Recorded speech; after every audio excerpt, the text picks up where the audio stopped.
Welcome to this session. We want to look at how we can come out with research topics for our studies.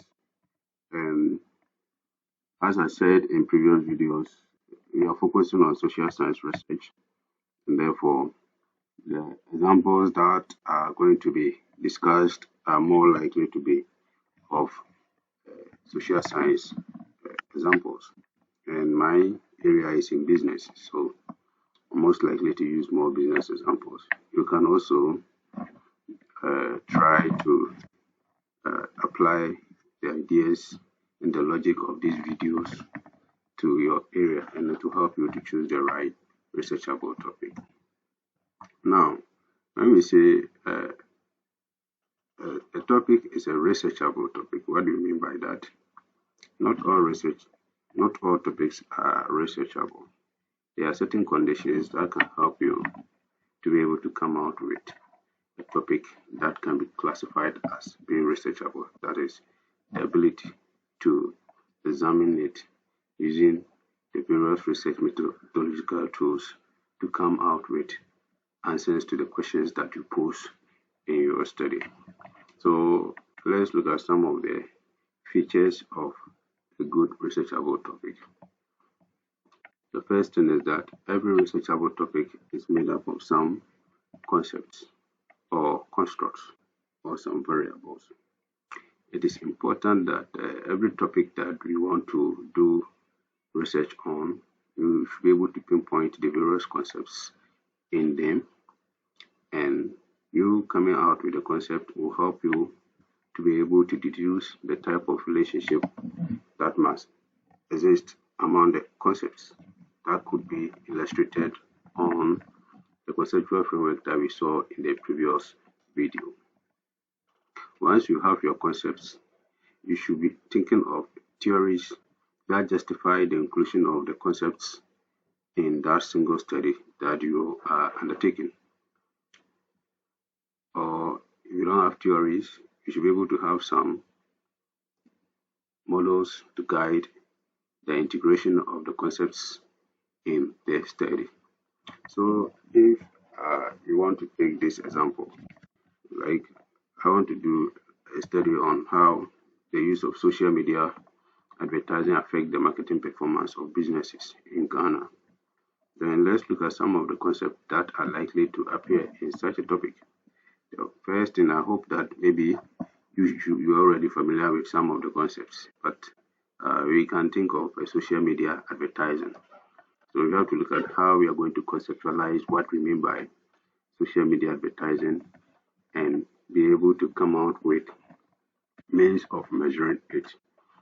And then we also have to look at what we mean by marketing performance and also what we mean by SMEs. These are all critical concepts that are found in such a topic, and we should be able to get theory that underpin the relationship to be able to come out with such a topic and do the research. The next thing that we have to think about is that we should be able to have measurable variables.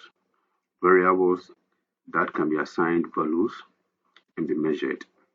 Already we saw the four main measurement systems, and then we saw that we have the nominal, ordinal, the interval, and that of the ratio. So we have to look at what levels are we measuring the various variables that will be considered under the various concepts that were identified earlier on. So for instance, when we talk about social media advertising, what variables goes into it? We conceptualize social media advertising as being second order construct. Therefore, it means that it has some sub-dimension like informativeness, entertainment, arousal, advertising value, and credibility. So for each of the sub-dimensions, there are some variables under each of them, and these variables we should be able to determine the appropriate measurement level that we want to use. Identifying how variables will be measured has implications about how you are going to analyze them. Remember, nominal variables and ordinal variables produce what we call discrete data, and that of interval and ratio variables provide what we call the continuous data, and a computer or the software treats them differently. So it means that measurement is key element that we should inform you whenever you want to come out with any researchable topic. Next one is that the processes and the procedures that you will use in your research, we should be able to replicate them in other studies. So that is what we mean by it being empirically verifiable. Um, if you have a theory, you should be able to test theory with the data that will be collected in similar context. So it is very, very important that you choose a topic that can be done in another context. So this study that we are talking about, maybe social media advertising and that of the marketing performance, you should be able to also do it in different contexts if need be. The next thing that you have to look at for is that of the theoretical underpinning. You see, we were thinking of linking up some concepts to be able to come out with a topic, and such concepts do not just come by themselves. They are influenced by various theories that have been developed over the years and have been tested with empirical studies, and therefore have been concluded that they interrelate or they link. So we first of all have to also think that variables and their relationship must be explained by some theories if it is not exploratory research. But if they are descriptive study design or explanatory research design, then it becomes very, very important that you should be able to have some theoretical underpinnings. The next thing is that your research topic should be interesting. It should be something that is of interest to you, not only you. You see, when you are producing knowledge, it is not for only your consumption, it is also for the consumption of other stakeholders within the academic communities and those who also practice, and those the practitioners who use the research results to make decisions. So you have to also look at the various uh, stakeholders and how the research becomes more interested to them and how it can help them in their way. Next thing is that you have to look at various assumptions that will underlie the various measurement, analytical tools, and that of the concept that you develop, especially when you want to do studies that are involved with controlled variables, as we saw in the uh, conceptual framework. The assumptions are also inherent in the various theories that will be used. So if you take any theoretical underpinning, it means that I should be able to talk about the central tendency, sorry, the central theme of such a theory.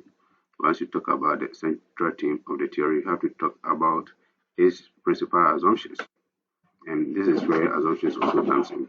The use of analytical technique also demand that we also follow certain assumptions.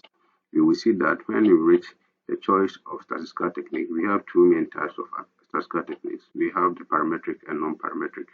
The parametric, they go with some stringent assumptions that we expect that we all follow them. And if you break those assumptions, then you can uh, uh, lay hold on the non-parametric alternatives to help you in achieving your objectives. The next thing is the statistical technique. Every topic that you think of, you have to also think about the various uh, hypotheses or research objectives that you set for yourself, and you should be able to look at or identify appropriate statistical techniques that can help you in analyzing the research objectives or the hypothesis. So just as we saw that the use of the conceptual framework also justify the choice of statistical technique, it also aligns with that of the main topic that you use in every research. The next important thing is the access to data. Remember, you are going to use data for the analysis, and therefore you must make sure that you have means of collecting the data. And this data should also pass two main tests. It should be able to be a reliable data, and the construct that you will use, or the skills that you use in collecting the data should also be valid. Then the last one is the various methodological issues that you have to consider in the study. If you want to do a study, you should be able to detail in advance how the study is going to be done in terms of the research design that will be adopted, in terms of the research approach, in terms of how data is going to be collected, in terms of sources of data, in terms of instrument that we use for the data collection, in terms of testing the reliability and the validity of the data and that of the skills that were used in the study, in terms of the various analytical approaches that you are going to use in the data processing, and how you are going to control for some inherent challenges in the study that could be maybe issues of non-response bias, issues of common method bias if you use structured instrument like a questionnaire and the rest. You should be able to detail in advance how the study is going to be done. If you're able to have an idea about all these things, then choosing the topic shouldn't be a problem at all.